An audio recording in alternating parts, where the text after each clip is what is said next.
গ্রাম থেকে ফুপি আসলো ইয়া বড় একটা মোরগ নিয়ে, তার সাথে আরও কত কিছু মাছ, দুধ, সেটা তো আমি ভিডিওর মধ্যেই দেখাবো। তার সাথে আজকে আমার গাছটারও মেরামত করেছি।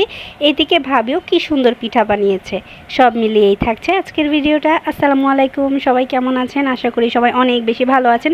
আমি অনেক অনেক ভালো আছি আলহামদুলিল্লাহ। অনেক দিন পর গ্রাম থেকে ফুপি আসছে, তার সাথে অনেক কিছুই নিয়ে আসছে। বিশেষ করে মোরগটাকে দেখে তো আমার অনেক বেশি মায়া লাগতেছিল, কারণ সারাদিনের জার্নিতে মোরগের পা পাখা সবই বাঁধা ছিল, যার কারণে একটুও নড়াচড়া করতে পারিনি। আর দেখে কেমন যেন লাগতেছিল। যাই হোক, তো এই তো ফুপি রান্না কত কিছু, বিশেষ করে গরুর টাটকা দুধ, তার সাথে মাছ। গ্রামের জিনিস মানেই অন্যরকম কিছু একটা, এত পরিমাণে স্বাদ লাগে যেটা ঢাকা শহরের কোনো কিছুতেই পাওয়া যায় না। আর বিশেষ করে সব টাটকা এবং ফরমালিন মুক্ত। এই তো এটা ছিল তার পরের দিনের ক্লিপ। সকালে আব্বু মোরগটা জবাই করে দিয়েছিল, এখন ফুপি বসে বসে মোরগটাকে খুব সুন্দরভাবে ছিলতেছে। তো আমি আর ভাবি মিলে দুপুরে একটু ছাদে এসেছিলাম। আজকে যেই কড়া রোদ ছিল, ভাবি বলতেছিল চলো তোমার গাছটাকে গিয়ে একটু মেরামত করি। আমি গাছটা কিনে এনে এইভাবেই ছাদে রেখে দিয়েছিলাম, কোনো কিছুই করা হয়নি। গাছের মাটিটা যেহেতু প্যাকেট করা ছিল, তাই এটাকে ভালো করে ভাবি ভাত দিয়ে ভেঙে বালতিতে সেট করে নিচ্ছে, পুরো মাটিটাই দিয়ে দিচ্ছে বালতির মধ্যে। আসলে ইদানিং ফেসবুকে আমি যেই পরিমাণে গাছ লাভার দেখতেছি, ভাবলাম যে কেন না হয় আমিও একটা গাছ কিনি। আসলে গাছগুলো যদি ঘরের বারান্দায় থাকে, তাহলে এগুলোর সৌন্দর্য যেন আরও বেশি ফুটে ওঠে। যাই হোক, এই তো ভাবি গাছটাকে সেট করে এক সাইডে রেখে দিয়েছে।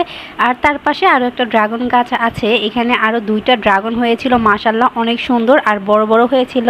এদিকে আমাদের ছাদে কিন্তু অনেক সুন্দর পুঁইশাক হয়েছে মাশাল্লাহ, আর অনেক ঘন হয়েছে। শুধু এই একটা না, অনেকগুলো পুঁইশাক গাছ আছে এখানে। ভাবতেছি একদিন এখান থেকে শাক তুলে নিয়ে রান্না করে খাবো, যেহেতু নিজেদের হাতে করা, খেতে তো বেশ ভালোই লাগবে। যাই হোক, সন্ধ্যার দিকে এদিকে ভাবি পিঠা বানানোর জন্য সব প্রস্তুতি করতেছিল। এখানে পিঠাগুলো দেখেন মাশাল্লাহ কি সুন্দর হয়েছে। আর এটা কিন্তু চিরুনি দিয়ে করা, ভাবা যায় চিরুনি দিয়েও কত সুন্দর পিঠা হয়। তার সাথে এই গোলাপ পিঠাগুলো দেখেন একদম টাটকা গোলাপ ফুলের মতোই লাগতেছিল।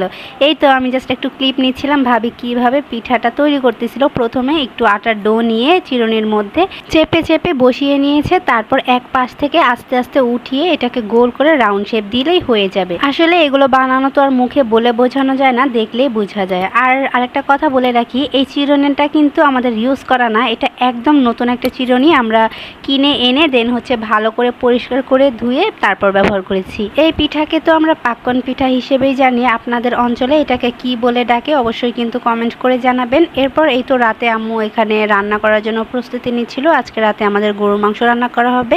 তো আম্মু গরুর মাংসটা ফ্রিজ থেকে বের করে ছাড়িয়ে নিয়েছে, তার সাথে এখানে পেঁয়াজ কেটে নিয়েছে। আর আরেক চুলায় তো ভাত হচ্ছিল। পিঠার ফুল রেসিপিটা তো আর দেখাতে পারিনি, আপনারা চাইলে অন্য একদিন বানিয়েও দেখাতে পারি, কোনো সমস্যা নাই। তো যাই হোক, যেমনটা আমরা ভেবেছিলাম তার থেকেও অনেক বেশি মজা হয়েছিল এই পিঠাটা, আর অনেক বেশি সফট হয়েছিল। যাই হোক, এই ছিল আমার আজকের ভিডিওটা কেমন হয়েছে অবশ্যই কমেন্ট করে জানাবেন। টাটা, বাই বাই, আল্লাহ হাফিজ।